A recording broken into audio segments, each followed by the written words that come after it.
সহিহ বুখারীর বর্ণনা 1909 নম্বর হাদিস। قال رسول الله صلى الله عليه وسلم صوموا لرؤيته, তোমরা চাঁদ দেখে রোজা রাখো। وافطروا لرؤيته, তোমরা চাঁদ দেখে ঈদ করো। فإن غبي عليكم فأكملوا عدة 30 يوما, যদি তোমাদের কাছে আকাশ মেঘাচ্ছন্ন হয় তাহলে তোমরা 30 দিন পুরা করবা। আমরা 1 নম্বর আমল পেয়ে গেলাম, চাঁদ দেখব। রমজানের প্রথম রাতের যে চাঁদটা ওটা আমরা দেখব, এটা হলো আমাদের প্রথম করণীয়। দ্বিতীয় করণীয় হলো চাঁদ দেখে আমরা দোয়া করব। তিরমিজির হাদিস 3451 নম্বর হাদিস। তালহা রাদিয়াল্লাহু তাআলা আনহুর বর্ণনা, তিনি বলেন রাসূলুল্লাহ সাল্লাল্লাহু আলাইহি সাল্লাম যখন নতুন চাঁদ দেখতেন তখন এই দোয়াটা পড়তেন, আল্লাহুম্মা আহিল্লাহু আলাইনা বিল ইয়ুমনি ওয়াল ঈমান ওয়াস সালামাতি ওয়াল ইসলাম রব্বি ওয়া রাব্বুকাল্লাহ। নতুন চাঁদ দেখে এই দোয়াটা পড়া, এটা হলো 2 নম্বর করণীয়। 3 নম্বর করণীয়, রমজানের প্রথম রাত তারাবির সালাত আমরা আদায় করব। তারাবির নামাজ আমরা আদায় করব ইনশাআল্লাহ। তারাবির নামাজ আমরা আদায় করব। তো প্রথম রাতে তারাবির সালাত আমরা আদায় করব। সাহাবায়ে কেরামের ঐক্যমতে ইজমা হলো 20 রাকাত তারাবির সালাত আদায় করা। তো ইনশাআল্লাহ আমরা ধীরস্থির ভাবে 20 রাকাত তারাবির সালাত আদায় করব ইনশাআল্লাহ। সহিহ বুখারীর বর্ণনা 2009 নম্বর হাদিস। قال رسول الله صلى الله عليه وسلم من قام رمضان إيمانا واحتسابا غفر له ما تقدم من ذنبه, যে ব্যক্তি বিশ্বাসের সাথে এবং সওয়াবের আশায় রমজানের রাতের বেলা সালাত আদায় করবে, আল্লাহ তাআলা তার আগের সবগুলা গুনাহ মাফ করে দিবেন। তো তারাবির সালাত আদায় করা। 4 নম্বর করণীয়, তারাবিতে কোরআন তেলাওয়াত করা, খতম পড়ার চেষ্টা করা, কমপক্ষে 1 খতম, বেশি পারলে আরো ভালো। খতম তারাবি সম্ভব না হলে যেই সূরাগুলা পারে যারা, ওই সূরা দিয়ে তারাবির সালাত আদায় করা। 21 নম্বর পারা শুরু হয়েছে সূরা আনকাবুতের 45 নম্বর আয়াতের মাধ্যমে। আল্লাহ তাআলা বলেন, উতলু মা উহিয়া ইলাইকা মিনাল কিতাব, কিতাবের যে ওহী আপনার কাছে আসে, কোরআনের যে ওহী আপনার কাছে আসে, এটা আপনি তেলাওয়াত করেন। প্রিয় মুসলমান ভাইয়েরা, 3টা অভ্যাস মৃত্যু পর্যন্ত আমরা প্রতিনিয়ত ধরে রাখার চেষ্টা করব ইনশাআল্লাহ। কয়টা অভ্যাস? 1 নম্বর তেলাওয়াত, 2 নম্বর গুরুত্ব সহকারে 5 ওয়াক্ত নামাজ, 3 নম্বর সাধ্য অনুযায়ী দান সদকা। সূরা ফাতিরের 29 নম্বর আয়াত, 22 পারা 16 নম্বর পৃষ্ঠার একদম শেষ আয়াত। আল্লাহ তাআলা বলেন, ইন্নাল্লাযীনা ইয়াতলুনা কিতাবাল্লাহ ওয়া আকামুস সালাতা ওয়া আনফাকু মিম্মা রাযাকনাহুম সিররাও ওয়া আলানিয়াতান ইয়ারজুনা তিজারাতাল লান তাবুর।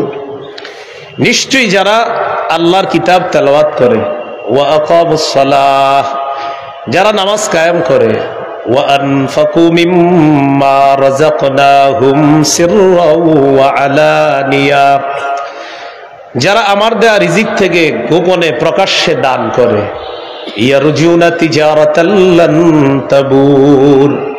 আল্লাহ তাআলা বলেন, তারা এমন ব্যবসার কামনা করে যে ব্যবসা কখনো ধ্বংস হবে না, লাভ আর লাভ। এই 3টা আমল নারী পুরুষ যারা সন্তান আদি তাদেরকেও শিখিয়ে দেওয়া। নিয়মিত তেলাওয়াত, 5 ওয়াক্ত নামাজ, নিয়মিত দান সদকা, 2 টাকা হলেও সদকা করা নিয়মিত। আল্লাহ তাআলা তৌফিক দান করেন। তো রমজানে 4 নম্বর করণীয় কোরআন তেলাওয়াত করা। রমজান তো কোরআন নাজিলের মাস।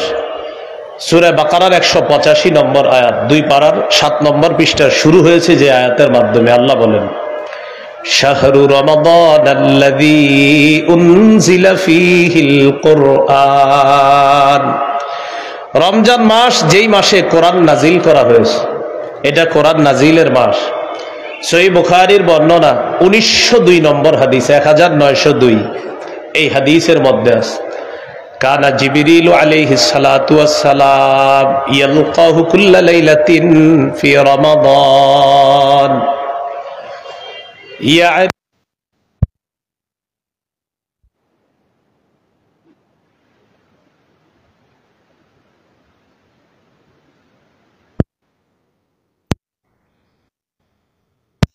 জিবরিল আমিনকে কোরআন প্রতিদিন জিবরিলকে শোনাইতেন। তো রমজান মাস কোরআন নাজিলের মাস, বেশি থেকে বেশি কোরআন তেলাওয়াত করার চেষ্টা করব, আল্লাহ তৌফিক দান করেন। সহিহ বুখারীর বর্ণনা 5011 নম্বর হাদিস, বারা ইবনে আযিব রাদিয়াল্লাহু তাআলা আনহুর বর্ণনা, তিনি বলেন, কানা রাজুলুন ইয়াকরাউ সূরাতাল কাহফি, এক সাহাবী রাতের বেলা সূরা কাহফ তেলাওয়াত করতেছিলেন, ফাতাগাশাতহু সাহাবা, আকাশের মেঘখণ্ড তার বাড়ির উপর এসে উপস্থিত হয়ে গেছে, মেঘ। ওয়া ইলা জানিবিহি হিসানুন মারবুতুন বিশাতানাইন, তার পাশে একটা ঘোড়া বাঁধা রশি দিয়ে তিনি কোরআন তেলাওয়াত করেন। ফাজআলা ফারাসুহু ইয়ানফিরু, তার ঘোড়াটা লাফায়, তিনি তেলাওয়াত করে ঘোড়া লাফায়। তেলাওয়াত বন্ধ করে দিলেন, মেঘখণ্ডটা শূন্যে বিলীন হয়ে গেল। সহিহ মুসলিমে আছে, আরজা ফিল জাওয়ি, মেঘখণ্ডটা শূন্যে বিলীন হয়ে গেছে। সাহাবী পরের দিন রাসূল সাল্লাল্লাহু আলাইহি সাল্লামের কাছে আসছে, আরজা এটা বুখারীতে না, আরজা ফিল জাওয়ি এটা মুসলিমে, আর বুখারীতে হলো এটা। তো নবীজির সাহাবী নবীজির কাছে গেলেন, যাওয়ার পর গত রাতের ঘটনাটা শুনাইলেন, হুজুর এমন এমন ঘটনা। ফাকালা রাসূলুল্লাহ সাল্লাল্লাহু আলাইহি ওয়াসাল্লাম, তিলকাস সাকিনাতু তানাজ্জালাত বিল কুরআন, কোরআন পড়লে সাকিনা নাজিল হয়, প্রশান্তি নাজিল হয়। গত রাতে প্রশান্তি নাজিল তো হয়েছে, আল্লাহ তোমাকে সরাসরি দেখার ব্যবস্থা করলেন, এটা ছিল প্রশান্তি, সাকিনা।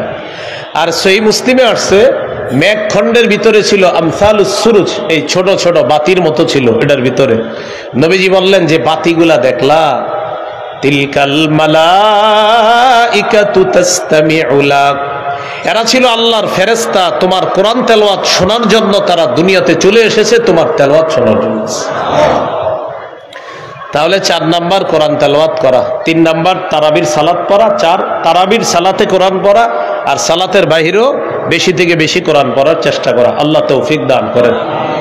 তিরমিজির হাদিস 2909 নম্বর হাদিস, 2909, قال رسول الله صلى الله عليه وسلم خيركم من تعلم القرآن وعلمه, রাসূলুল্লাহ সাল্লাল্লাহু আলাইহি সাল্লাম বলেন, তোমাদের মধ্যে সর্বোত্তম ওই ব্যক্তি যে কোরআন শিখে অন্যকে শিখায়, যে কোরআন শিখে অন্যকে শিখায়। তিরমিজির হাদিস 2910 নম্বর হাদিস, 2910, قال رسول الله صلى الله عليه وسلم من قرأ حرفا من كتاب الله فله به حسنة والحسنة بعشر أمثالها, কেউ যদি কোরআনের একটি অক্ষর তেলাওয়াত করে আল্লাহ তার আমলনামায় 10টি নেকি লিপিবদ্ধ করে দেন। দেখেন, আমরা এই হাদিসটি শোনার পর আজকে পর্যন্ত না হইলেও 100, 200, 300, 500 মাহফিলে সুবহানাল্লাহ পড়ছি যে কোরআনের এক অক্ষর বললে কয় নাকি।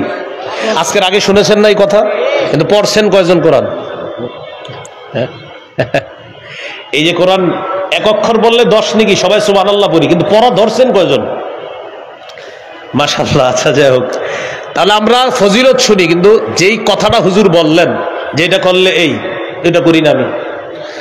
হুজুর ওয়াজ করলেন যে ফজরের নামাজ যে ব্যক্তি জামাতে পড়বে, মান সাল্লাল গাদাতা ফি জামা, যে ব্যক্তি ফজর জামাতে পড়বে, ফাকাদ নামাজ সাল্লাল লাইলা কুল্লা, সে যেন সারা রাত নামাজ পড়লো। এখন আপনি সুবহানাল্লাহ বললেন কিন্তু ফজর বললেন না, তাহলে আমরা কি শিখলাম? আমরা সুবহানাল্লাহ পড়ি, এটা অবশ্যই সওয়াব, যেই কাজটা করার কথা বলা হয় এটা আমরা ধরি না। কোরআন এক অক্ষর বললে 10 নেকি, মানে কি? মানে আমি পড়তে হবে। আল্লাহ আমাদের সকলকে কোরআন চর্চা আমরা যেন প্রতিনিয়ত করতে পারি, আল্লাহ তৌফিক দান করেন। এই হলো 4 নাম্বার করণীয়। 5 নাম্বার করণীয়, যেহেতু সাহরির সময় আল্লাহ আমাদেরকে উঠার তৌফিক দান করবে ইনশাআল্লাহ, সাহরির সময় উঠে আমরা 8 রাকাত তাহাজ্জুদ পড়ব। কয় রাকাত? 8 রাকাত তাহাজ্জুদ। রাসূলুল্লাহ সাল্লাল্লাহু আলাইহি সাল্লামের 12 মাসের আমল, নবীজি নিয়মিত 8 রাকাত তাহাজ্জুদ পড়তেন। তো যেহেতু আল্লাহ তাআলা রমজানে আমাদেরকে উঠিয়ে দিবেন, এই জন্য আমরা 8 রাকাত তাহাজ্জুদ পড়ব। তাহলে প্রথম রাতে সাহাবায়ে কেরামের ঐক্যমত ইজমা 20 রাকাত তারাবি পড়ব। তারাবি হলো শুধু রমজানের নামাজ, আর নবীজির 12 মাসের নামাজ হলো তাহাজ্জুদ 8 রাকাত। এটা যেহেতু সাহরির সময়, আজকে চাইলে আপনি আজকেও পড়েন, কিন্তু রমজানে যেহেতু আমরা উঠেই যাই, এই জন্য রমজানে সাহরির সময় উঠে আমরা 8 রাকাত তাহাজ্জুদ পড়ব। আল্লাহ তৌফিক দান করেন। তিরমিজির হাদিস 2616 নম্বর হাদিস, লম্বা হাদিসের অংশ বিশেষ। মুআজ ইবনে জাবাল রাদিয়াল্লাহু তাআলা আনহুকে রাসূলুল্লাহ সাল্লাল্লাহু আলাইহি সাল্লাম বললেন, আলা আদুল্লুকা আলা আবওয়াবিল খাইর। মুআজ, আমি কি তোমাকে কল্যাণের দরজা সমূহের কথা বলবো না? তো রাসূলুল্লাহ সাল্লাল্লাহু আলাইহি সাল্লাম বললেন, কল্যাণের অনেক দরজা, এর মধ্যে অন্যতম কল্যাণের দরজা হলো 3টি। কয়টি? 1 নাম্বার আস-সাওমু জুন্নাহ, সিয়াম হলো কল্যাণের 1 নাম্বার দরজা। 2 নাম্বার সাদাকা, সদকা।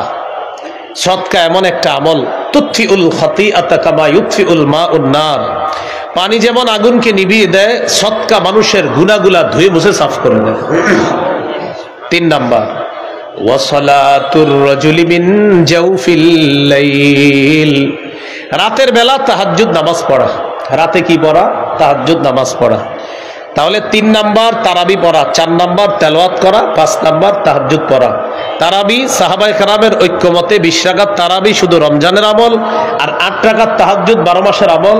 চেষ্টা করব 12 মাস পড়ার জন্য, কিন্তু 12 মাস যেহেতু কর্মব্যস্ততার কারণে আমরা উঠতে পারি না, শরীর ক্লান্ত থাকে, তাই ফজরের সময় উঠি। রমজানে যেহেতু আমরা উঠবো সাহারি খাওয়ার জন্য ইনশাআল্লাহ, রমজানে সাহারির সময় 8 রাকাত তাহাজ্জুদ পড়ার চেষ্টা করব। আল্লাহ তৌফিক দান করেন। 6 নাম্বার সাহারি খাবো। অনেকে পালোয়ানগিরি দেখায়, না আমি না খায়া রোজা রাখবো। আপনার কে বলছে না খায়া রোজা রাখতে? সাহারি খাবেন। সাহারি খাওয়া নবীজির সুন্নত, সাহাবায়ে কেরামের সুন্নত। সহিহ বুখারীর বর্ণনা 1921 নম্বর হাদিস, 1921 এই হাদিসের মধ্যে আছে, আন যায়েদ ইবনে সাবিত রাদিয়াল্লাহু তাআলা আনহু قال تسحرنا مع رسول الله صلى الله عليه وسلم।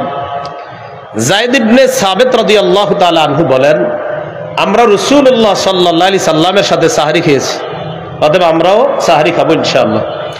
সহিহ বুখারীর 1923 নম্বর হাদিস, 1923 قال رسول الله صلى الله عليه وسلم تسحروا فإن في السحور بركتان। তোমরা সাহরি খাও, সাহরির মধ্যে বরকত আছে। সাহরিতে কি আছে? বরকত।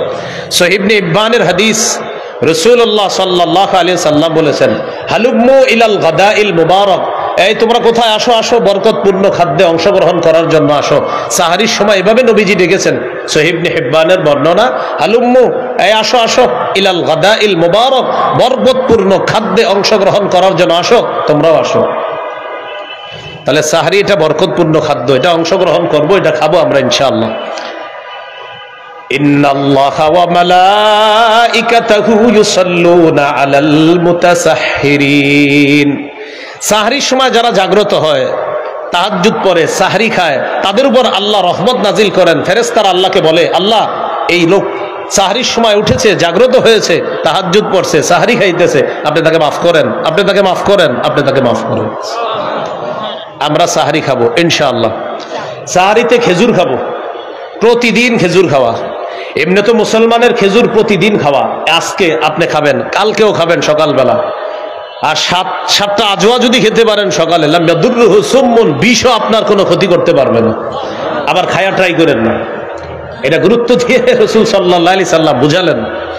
তো আজওয়া খাওয়া, আজওয়া বা খেজুর, মধু, কালিজিরা, এগুলো মুসলমানের ঐতিহ্যগত খাদ্য, এগুলো ঘরে থাকা উচিত। বাচ্চাকে সামান্য সামান্য খেজুর খাওয়ান না, এরা খাওয়ায় আচার, তেঁতুল, পরে মেধা হয় খারাপ। ভালো জিনিস খাওয়াতে হবে।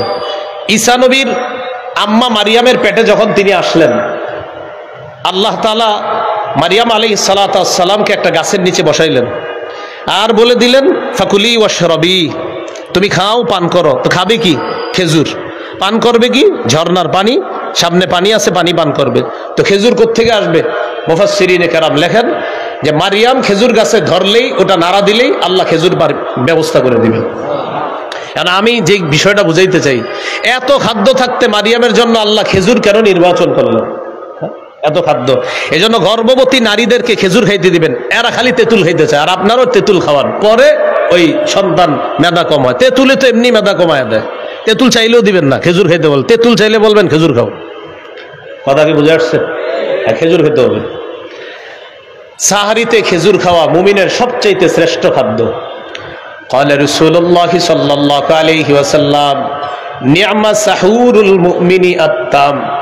রাসূলুল্লাহ সাল্লাল্লাহু আলাইহি সাল্লাম বলেন, সাহারিতে খেজুর খাওয়া এটা মুমিনের কতই না নেয়ামতে পরিপূর্ণ খাদ্য, তারা খেজুর খাবে। তাহলে ইলিশ মাছ, গরুর গোশত, মুরগি, ভাত যাই খান, সাথে খেজুর রাখবেন। এজন্য খেজুর ভাগ করে নেবেন, এটা ইফতারের, এটা সাহারির। সাহারিতে অবশ্যই আমরা খেজুর খাবো। সর্বশেষ কথা, কেন খাবো? আমার নবীজি এটাকে উত্তম বলেছে, তাই খাবো, বাস। আল্লাহ তাআলা তৌফিক দান করেন। সাহারি একটু বিলম্ব করে করা, ইফতারি একটু তাড়াতাড়ি করা। আজ্জিলুল ইফতার ওয়া আখিরুস সাহুরা, তোমরা ইফতার প্রথম সময়ে করবা তাড়াতাড়ি, আর সাহারি একটু বিলম্ব করে করবা, যাতে শরীরের শক্তিটা সঞ্চয় হয়। এখানে একটা মাসালা মনে রাখা দরকার। আপনি সাহারি খাওয়ার পরে দেখতেন এখনো সাহারির সময় বাকি আছে 40 মিনিট 30 মিনিট, তখনও তাহাজ্জুদ পড়তে পারবেন। অনেকে মনে করে খায়া ফেললে আর তাহাজ্জুদ পড়া যাবে না। না, তাহাজ্জুদের সম্পর্ক খাবারের সাথে না, সময়ের সাথে। যতক্ষণ ফজরের শুরু সময় না হবে, আপনি খান বা না খান তাহাজ্জুদ পড়তে পারবেন। তাহলে সাহারির আগেও তাহাজ্জুদ পড়তে পারবেন, খাওয়ার পর যদি সময় থাকে তখনও কি পড়তে পারবেন? তাহাজ্জুদ পড়তে পারবেন। এটা কমন এই প্রশ্নটা মুসল্লিরা ইমাম সাহেবদেরকে করে যে খাওয়ার পরে তাহাজ্জুদ পড়া যাবে কিনা। তাহলে তাহাজ্জুদের সম্পর্ক খাবারের সাথে না, সময়ের সাথে। আল্লাহ তাআলা আমাদেরকে মনে রাখার তৌফিক দান করেন। এ হলো 6 নম্বর করণীয়। 7 নম্বর করণীয়, সাহারি খাওয়ার পর রোজা রাখা শুরু করলাম, আমরা রোজা রাখবো। সহিহ বুখারীর বর্ণনা 1901 নম্বর হাদিস। এই হাদিসের মধ্যে আছে قال رسول الله صلى الله عليه وسلم من صام رمضان إيمانا واحتسابا غفر له ما تقدم من ذنبه। রাসূলুল্লাহ সাল্লাল্লাহু আলাইহি সাল্লাম বলেন, যে ব্যক্তি ঈমানের সাথে এবং বিশ্বাসের সাথে সওয়াবের আশায় দিনের বেলা রোজা রাখে, তার আগের সব গুনাহগুলো মাফ করে দেন। তিরমিজির 614 নম্বর হাদিস। قال رسول الله صلى الله عليه وسلم الصوم جنة حسينة। রাসূলুল্লাহ সাল্লাল্লাহু আলাইহি সাল্লাম বলেন, রোজা হলো জাহান্নাম থেকে বাঁচার মজবুত ঢাল, মজবুত প্রতিবন্ধক হলো রোজা। আল্লাহ আমাদের সকলকে সম্পূর্ণ মাস, পুরা মাসে একদম প্রতিটা রোজা যেন গুরুত্ব সহকারে রাখতে পারি, আল্লাহ তৌফিক দান করেন। এই হলো 7 নম্বর করণীয়, রোজা রাখবেন। 8 নম্বর করণীয়, দান করা।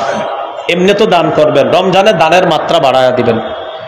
সূরা মুনাফিকুনের 10 নম্বর আয়াত, 28 নম্বর পারা, 14 নম্বর পৃষ্ঠা। আল্লাহ তাআলা বলেন, وَأَنفِقُوا مِمَّا رَزَقْنَاكُم مِّن قَبْلِ أَن يَأْتِيَ أَحَدَكُمُ الْمَوْتُ।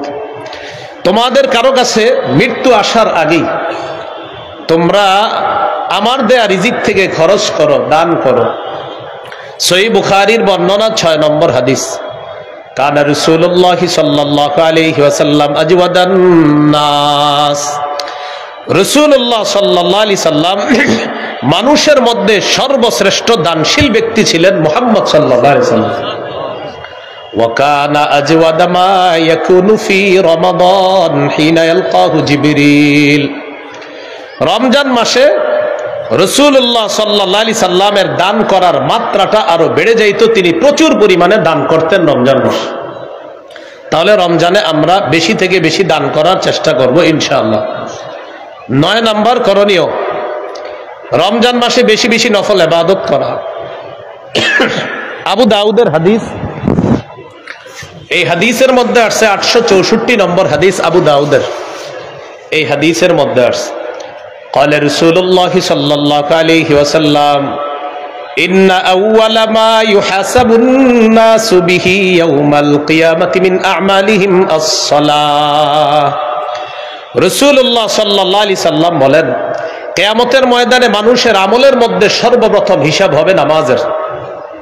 এক্ষেত্রে অনেকের একটা প্রশ্ন থাকে, এক হাদিসের মধ্যে আসছে কিয়ামতের ময়দানে সর্বপ্রথম হিসাব হবে রক্তের, আবার এই হাদিসের মধ্যে আসছে সর্বপ্রথম হিসাব হবে নামাজের।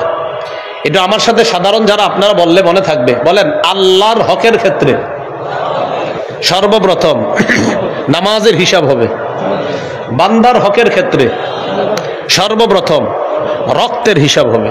তাহলে আল্লাহর হকের হিসাব হবে নামাজের, আর বান্দার হকের ক্ষেত্রে হিসাব হবে রক্তের। ওই যে হত্যা করছে অন্যায়ভাবে মানুষ, এটার হিসাব হবে। তো যখন হিসাব হবে, ফাইন কানাত তাম্মা কুতিবাত তাম্মা, ফরজ ইবাদতগুলো যদি পরিপূর্ণ হয়, তার আমল নামায় যে সওয়াবটা, এই সওয়াবটাও পরিপূর্ণ দেওয়া হবে। ফরজ ইবাদত পরিপূর্ণ, সওয়াব পরিপূর্ণ। ওয়া ইন কানা ইনতাকাসা মিনহা শাইআ, আর যদি ফরজের মধ্যে ত্রুটি থাকে, ঘাটতি থাকে, আল্লাহ তাআলা ফেরেশতাদেরকে বলবেন, আমার বান্দার নফল ইবাদত আছে কিনা দেখো।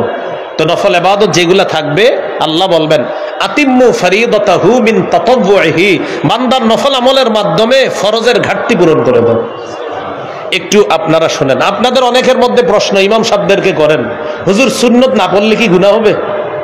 কি বলে এইটা নতুন, এই প্রশ্নগুলো একদল মানুষ আপনাদেরকে শিখিয়ে দেয় আমল থেকে দূরে রাখার জন্য। কি বলে সুন্নত না পড়লে কি হবে? গুনাহ হবে। আমাকে যদি জিজ্ঞাসা করেন, ইনশাল্লাহ 30 সেকেন্ডের বেশি তো আপনি কথা বলতে পারবেন না, এটা আমি শিওর। কারণ আমি আপনাকে বলবো, আপনি আগে বলেন জান্নাত আপনার জন্য ওয়াজিব হোক, এটা আপনি চান কি চান না? বলেন সবাই। হাদিসে আসছে, নবী বলছেন 12 রাকাত সুন্নত যে নিয়মিত করবে তার জন্য জান্নাত ওয়াজিব হয়ে যায়। এখন আপনি বলেন জান্নাত কি ওয়াজিব, চান কি চান না? তো যে ব্যক্তি প্রশ্ন করবে হুজুর সুন্নত না পড়লে কি সমস্যা হবে, তারে পাল্টা এটা বলবেন, নবীজি বলছেন 12 রাকাত সুন্নত পড়লে জান্নাত ওয়াজিব। আপনি বলেন জান্নাত ওয়াজিব চান, এটা কি আপনি চান আপনার জন্য জান্নাত ওয়াজিব হোক? এনে ভয়ে পড়ে যাবে, কি বলি, তখন বলবে হ্যাঁ আমিও চাই। তখন আপনি বলবেন তাহলে সুন্নত পড়েন, যান প্রশ্ন করেন না, যান সুন্নত পড়েন। আপনারে বলবে সুন্নত না পড়লে কি গুনাহ হবে, আপনি বলবেন সুন্নত পড়লে জান্নাত ওয়াজিব হবে। আপনি কি চান জান্নাত ওয়াজিব হোক? তখন সে টেনশনে পড়ে যাবে, হ্যাঁ কমু না, না কমু, না কইলে তো নাউজুবিল্লাহ, কোনো মুসলমান না করতে পারে না। তখন সে বলবে হ্যাঁ আমিও চাই, আমার জন্য জান্নাত ওয়াজিব হোক। তখন বলবেন যান সুন্নত পড়েন, সুন্নত পড়লে জান্নাত ওয়াজিব হোক, যান। এই জন্য এই জাতীয় প্রশ্ন করলে আপনি পাল্টা এটা বলে ফেলবেন। আল্লাহ আমাদেরকে মনে রাখার তৌফিক দান করেন।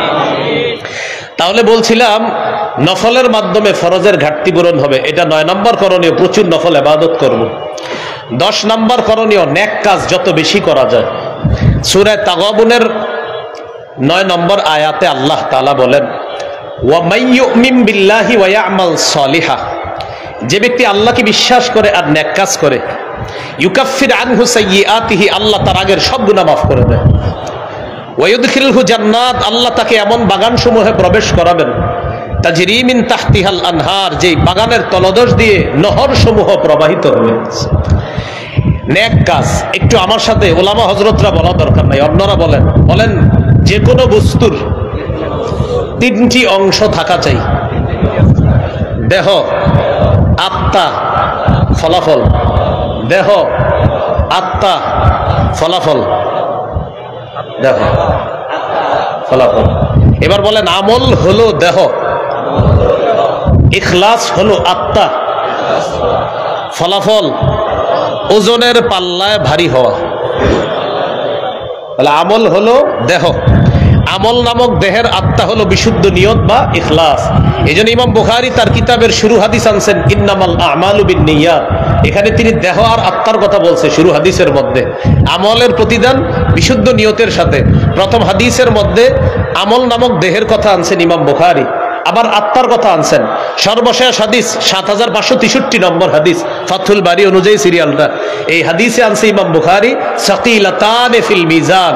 প্রথম হাদিসে শিখাইলেন যে মানুষ শোনো, প্রথম হাদিসে তোমাদেরকে আমি শিক্ষা দিলাম আমল নামক দেহ আর এই আমল নামক দেহের আত্মা অর্জন করবা বিশুদ্ধ নিয়ত আর ইখলাসের মাধ্যমে। যদি এটা অর্জন করতে পারো, সর্বশেষ হাদিস দিয়ে বুঝায় সাকিলাতান ফিল মিজান, তোমার আমল ইখলাসওয়ালা যদি হয়, এটা যদি একটু কমও হয় ওজনের পাল্লায় ভারী হয়ে যাবে। সুবহানাল্লাহ। এই জন্য তিনটা অংশ থাকা চাই, দেহ, আত্মা, ফলাফল। দেহ হলো আমল, আত্মা হলো ইখলাস, ফলাফল ওই ইখলাসওয়ালা আমল ওজনের পাল্লায় ভারী হয়ে যাবে। রমজানে বেশি থেকে বেশি নেক আমল করব, বলি ইনশাআল্লাহ। আল্লাহকে সবাই দেখতে চাই তো ইনশাআল্লাহ। দুই শর্ত মৌলিক আল্লাহকে দেখার। কয় শর্ত? দুই শর্ত। সূরা কাহফের 110 নম্বর আয়াত, মানে সর্বশেষ আয়াতে আল্লাহ বলেন, ফামান কানা ইয়ারজু লিকা রাব্বিহি ফালইআমাল আমালান সালিহা। যে ব্যক্তি তার রবের সাক্ষাৎ কামনা করে, ফালইআমাল আমালান সালিহা, সেজন্য এক কাজ করে। দুই নাম্বার, ওয়ালা ইউশরিক বিইবাদাতি রাব্বিহি আহাদা, সেজন্য তার রবের ইবাদতে কাউকে শরীক না করে, অংশীদার না বানায়।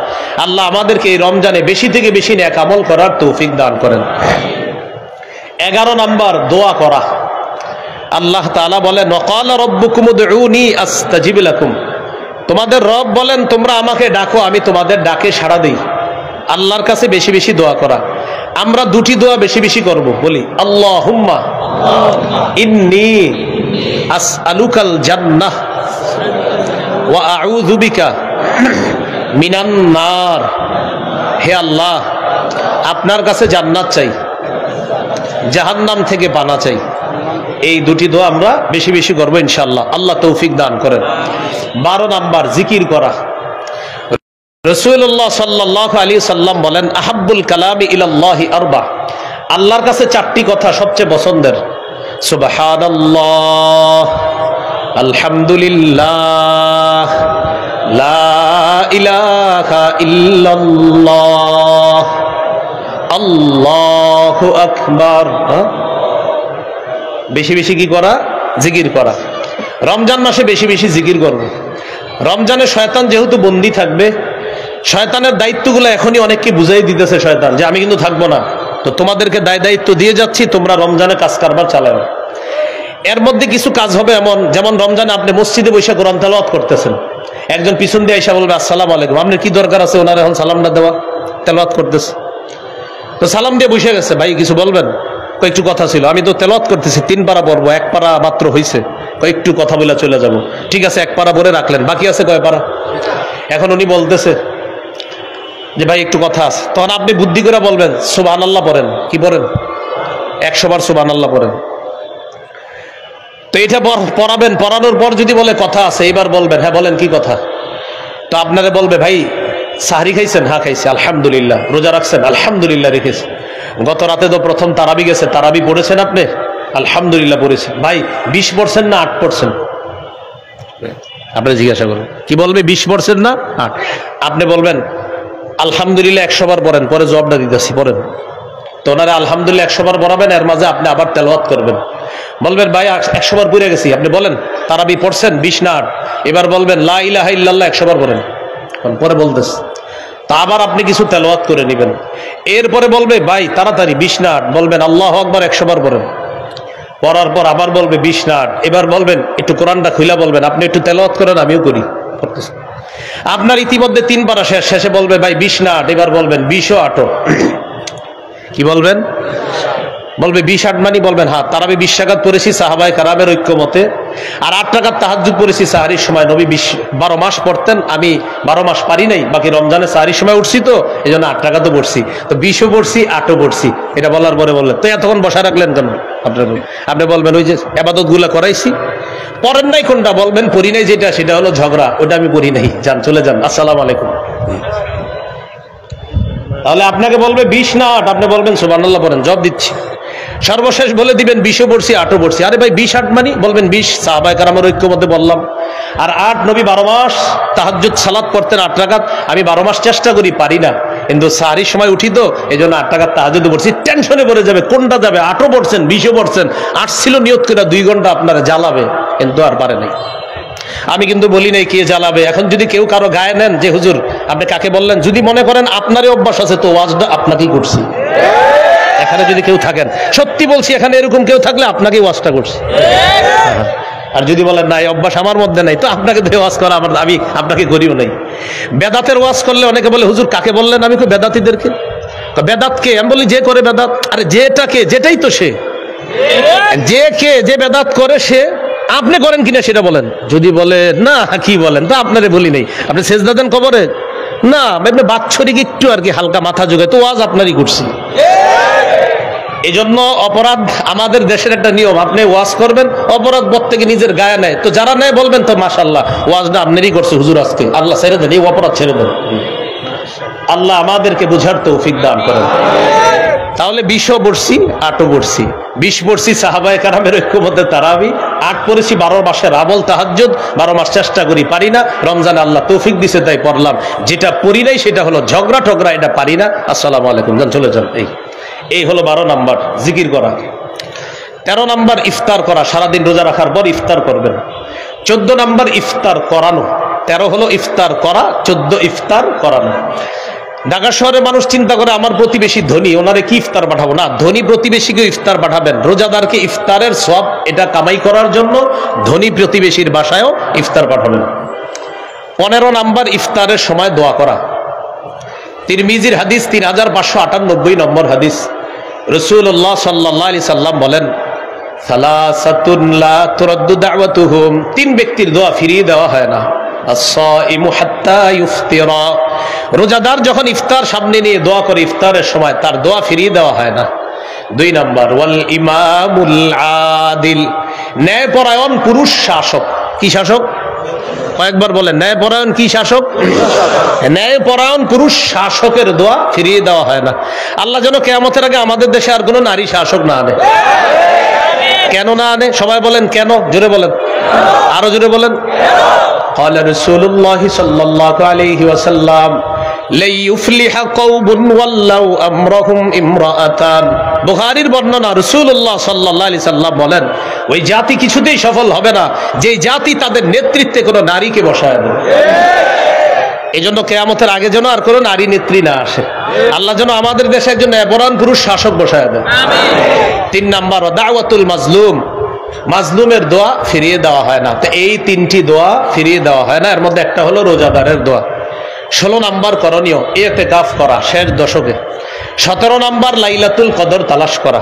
দেখেন, যারা চান যে আমি লাইলাতুল কদর সহজে পেতে চাই, তা আপনার জন্য সহজ পথ হলো ইতিকাফ করা।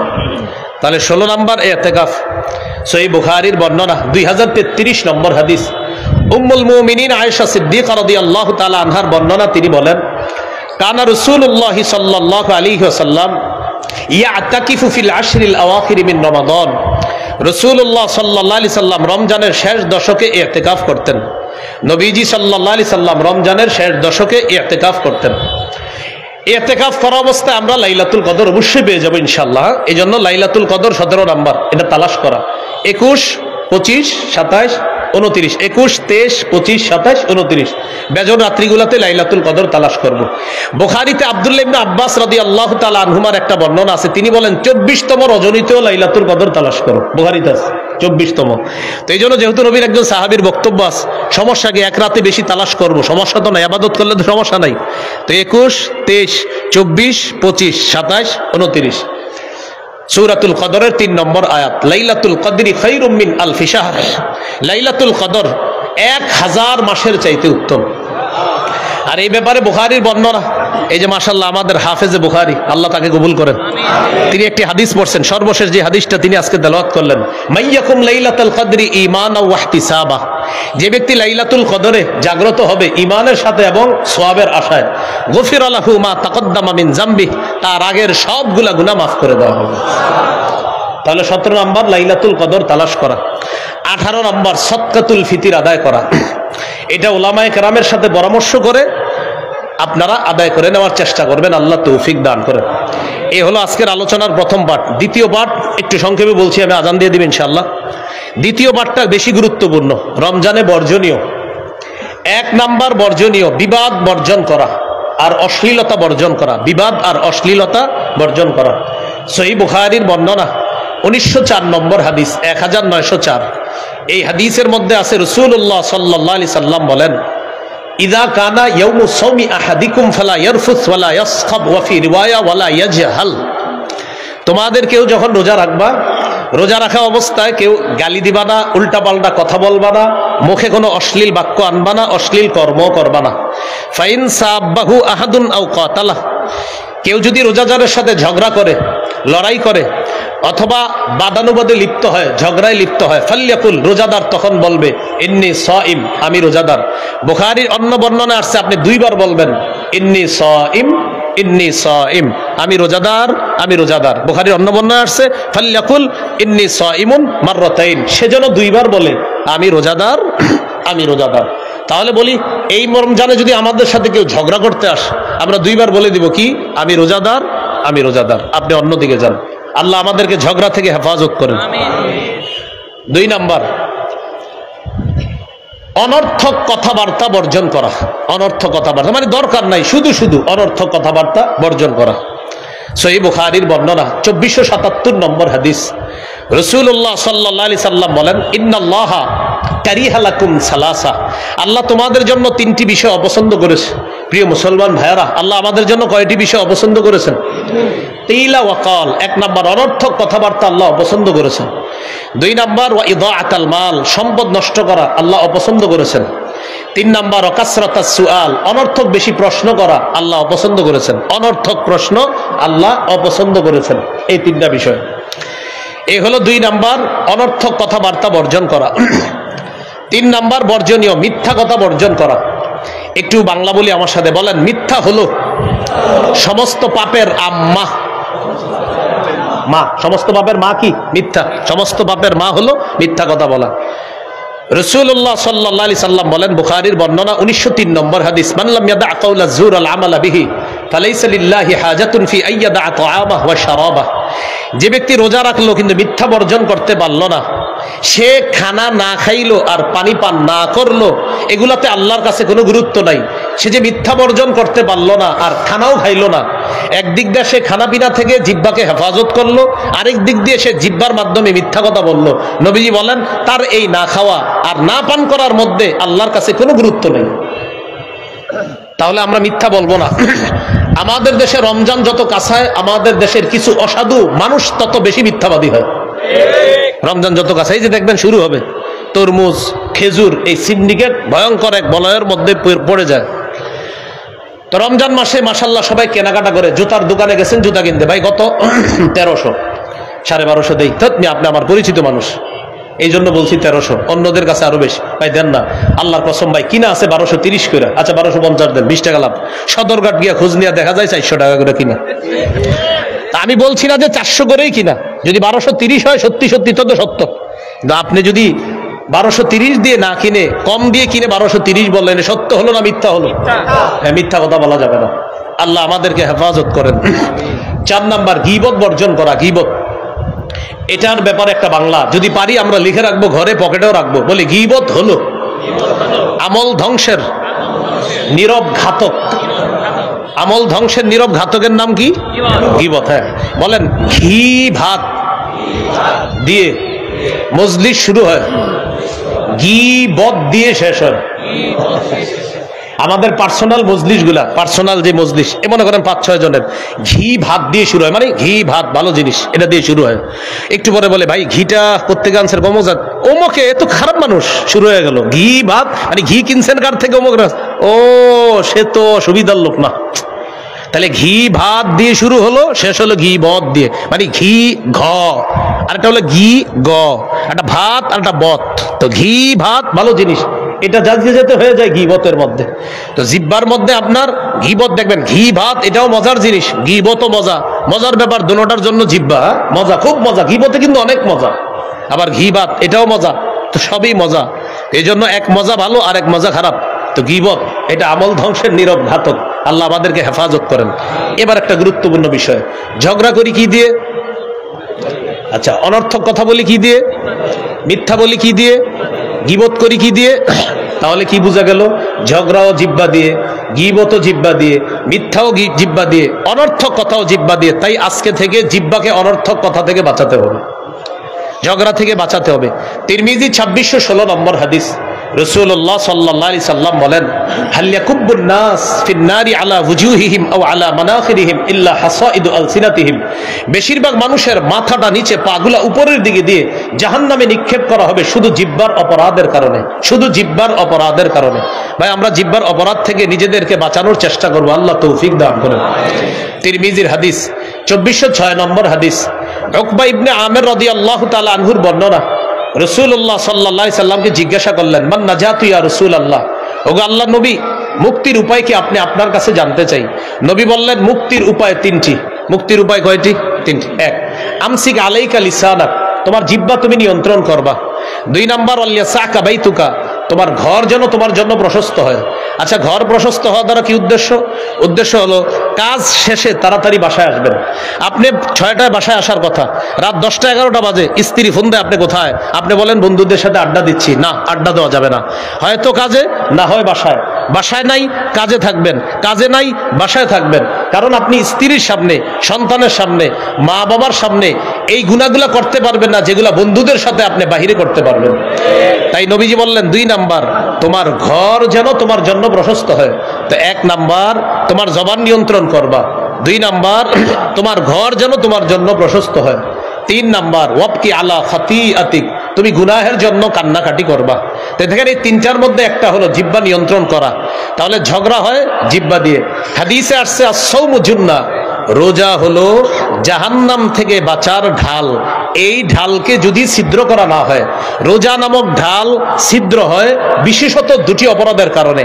একটা হলো মিথ্যা কথা, আর একটা গীবত। আর হাদিস থেকে জানলাম বেশিরভাগ মানুষ জাহান্নামে যায় জিহ্বার কারণে। এবার আমার সাথে একটু সবকের মতো বলি, ওলামা হযরতরা না, শুধু আপনারা বলেন তো, রোজা নামক ঢাল ছিদ্র হয় কয় অপরাধে? কি কি? মিথ্যা, গীবত। মিথ্যা গীবত হয় কি দিয়ে? আর জিহ্বার কারণে বেশিরভাগ মানুষ কোথায় যায়? জাহান্নামে যায়। তো এই জন্য আমরা জিহ্বাটাকে নিয়ন্ত্রণ করব, আল্লাহ তৌফিক দান করেন। তিরমিজির হাদিস 2410 নম্বর হাদিস, রাসূলুল্লাহ সাল্লাল্লাহু আলাইহি সাল্লামের সাহাবী সুফিয়ান রাদিয়াল্লাহু তাআলা নবীজিকে জিজ্ঞাসা করলেন, মা আখওয়াফু মা তাখাফু আলাইয়া ইয়া রাসূলুল্লাহ, হুজুর আমার ব্যাপারে সবচেয়ে বিপজ্জনক বিষয় কোনটা মনে করেন? আখাযা বিলিসানি নাফসি, নবী নিজের জিহ্বা মুবারক ধরে বললেন, হাযা, এটা এটা এটা আমি তোমার জন্য সবচেয়ে বিপজ্জনক মনে করি এটা। এই জন্য ভাই জিহ্বা বড় ভয়ঙ্কর জিনিস।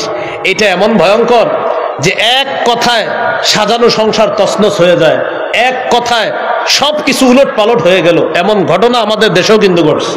তো এই জন্য আপনার জিহ্বাকে নিয়ন্ত্রণ করা, আল্লাহ হেফাজত করেন। তিরমিজির হাদিস 2407 নম্বর হাদিস, এই হাদিসের মধ্যে আসছে রাসূলুল্লাহ সাল্লাল্লাহু আলাইহি সাল্লাম বলেন, ইদা আসবাহা ইবনু আদম, আদম সন্তান যখন সকালবেলা ঘুম থেকে ওঠে, ফাইনাল আযা কুল্লাহা তুকাফিরুল লিসান, সমস্ত অঙ্গ প্রত্যঙ্গগুলা জিহ্বাকে ডেকে বলে, ও জিহ্বা ইত্তাকিল্লাহা ফিনা, তুমি আমাদের ব্যাপারে আল্লাহকে ভয় করো। ফাইন্নামা নাহনু বিকা, আমরা তোমার দ্বারাই নিয়ন্ত্রিত। জিহ্বা তুমি আমাদের ব্যাপারে আল্লাহকে ভয় করো, আমরা তোমার মাধ্যমে নিয়ন্ত্রিত। ফাইন ইস্তাকামতা ইস্তাকামনা, তুমি সোজা থাকলে আমরা সোজা। ওয়া ইন ওয়াজাজতা ওয়াজাজনা, তুমি বাঁকা হলে আমরা বাঁকা। বলি তো ভাই, রোজা নামক ঢাল ছিদ্র হয় কয় অপরাধে? কি কি? গীবত, মিথ্যা হয় কি দিয়ে? সমস্ত অঙ্গ বস মানে কাকে? জিহ্বাকে। হ্যাঁ, জিহ্বাকে প্রতিদিন সকালে বলে, জিহ্বা তুমি আমাদের বস, তুমি ঠিক থাকবা আমরা ঠিক, তুমি বাঁকা হবা আমরা বাঁকা। তিরমিজি 2408 নম্বর হাদিস দিয়ে শেষ করছি। রাসূলুল্লাহ সাল্লাল্লাহু আলাইহি সাল্লাম বলেন, মান ইয়াতাকাফফালু লি মা বাইনা লাহইহি ওয়া মা বাইনা রিজলাইহি আতাকাফফালু লাহু বিল জান্নাহ, যে ব্যক্তি 2 চোয়ালের মাঝে জিহ্বা আর 2 রানের মাঝে লজ্জাস্থানে 2টা অঙ্গের নিশ্চয়তা আমাকে দেয় যে সে গুনাহ করে না, আতাকাফফালু লাহু বিল জান্নাহ, আমি তাকে জান্নাতে নেওয়ার জিম্মাদার হয়ে যাব।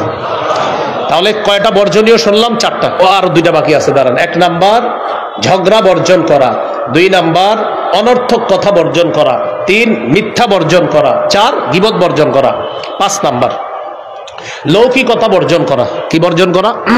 লোক দেখানো ইবাদত বর্জন করা। সিয়াম আল্লাহর জন্য, সাহরি আল্লাহর জন্য, ইফতারি আল্লাহর জন্য, করানো ইফতারি সব কার জন্য? আল্লাহর জন্য। বুলুগুল মারাম হাদিসের একটা কিতাব, এই কিতাবের 440 নম্বর হাদিসের বর্ণনা। রাসূলুল্লাহ সাল্লাল্লাহু আলাইহি সাল্লাম বলেন, ইন্না আখওয়াফা মা আখাফু আলাইকুম আশ-শিরকুল আসগর আর-রিয়া, তোমাদের ব্যাপারে আমি সবচেয়ে আশঙ্কা করি ছোট শিরিকের। সেই ছোট শিরিক হলো লোক দেখানো ইবাদত করা। আল্লাহ আমাদেরকে লোক দেখানো ইবাদত করা থেকে হেফাজত করেন। হাদিসের একটা কিতাব আছে সহিহ ইবনে খুজাইমা, এই কিতাবের 2 নম্বর খণ্ড 140 নম্বর পৃষ্ঠা রাসূলুল্লাহ সাল্লাল্লাহু আলাইহি ওয়াসাল্লাম বলেন, শোনো তোমরা ইয়াকুম আশিরকাস সারাইর, তোমরা গোপন শিরিক থেকে বাঁচো। সাহাবীরা বললেন, হুজুর গোপন শিরিক কি? দেখেন নবী কি বলে, নবীজি বললেন, ইয়াকুমুর রাজুল ফায়ুসাল্লি, কোন ব্যক্তি নামাজে দাঁড়ায়, ফায়ুযায়্যিনু সালাতাহু জাহিদান লিমা ইয়ারা মিন নাজরিন নাসি ইলাই, নামাজ সুন্দর করে এই নিয়তে মানুষ যেন তার নামাজ দেখে বলে বাবা কত সুন্দর নামাজ। হ্যাঁ, নবীজি বলেন যাকা শিরকুস সারাইর, এটা গোপন শিরিক। এক ব্যক্তি নামাজে দাঁড়াইছে, রুকু সুন্দর মতো করে, সেজদা সুন্দর মতো করে, এই নিয়তে মানুষ আমার রুকু সেজদা দেখে বলবে বাবা কি অসাধারণ ভাবে নামাজ পড়ে, কত সুন্দর রুকু, কত সুন্দর সেজদা, তাহলে তার নিয়ত মানুষকে দেখানো, এটা হলো গোপন শিরিক। এক সাহাবী প্রশ্ন করলেন, হুজুর কেউ যদি আল্লাহকে খুশি করার জন্য রুকু সেজদা সুন্দর করে আর যদি মানুষ প্রশংসা করে, বুখারী 757 নম্বর হাদিসে আছে রুকু করতে হবে ধীরস্থির ভাবে, সেজদা করতে হবে ধীরস্থির ভাবে। তো কেউ যদি রুকু সেজদা সুন্দর ভাবে করে, কার জন্য? আল্লাহর জন্য। মানুষ যদি প্রশংসা করে মাশাআল্লাহ তার রুকু সুন্দর, সেজদা সুন্দর, হুজুর এটাও কি রিয়া হবে, লোক দেখানো ইবাদত হবে? নবীজি বললেন না, এটা লোক দেখানো ইবাদত হবে না। তিলকা আজিলু বুশরাল মুমিন, সহিহ মুসলিমের ইবারত, এটা মুমিনের জন্য দুনিয়াতে নগদ সুসংবাদ। তাহলে কোনো ব্যক্তি যদি আল্লাহকে খুশি করার জন্য ইবাদত সুন্দর করে মানুষ যদি প্রশংসা করে, এটা আল্লাহর পক্ষ থেকে বান্দার জন্য দুনিয়াতে নগদ সুসংবাদ। এই হলো 5 নম্বর বর্জনীয়, লৌকিকতা বর্জন করা। 6 নম্বর বর্জনীয়, অপচয় করব না। কি করব না? অপচয়। অপচয়ের 2টা আরবি কোরআনে আছে, আপনার অনেক আরবি এর মধ্যে 2টা উল্লেখযোগ্য। এক জায়গায় আছে দেখবেন ওয়ালা তুসরিফু, আরেক জায়গায় আছে ওয়ালা তুবাযযিরু।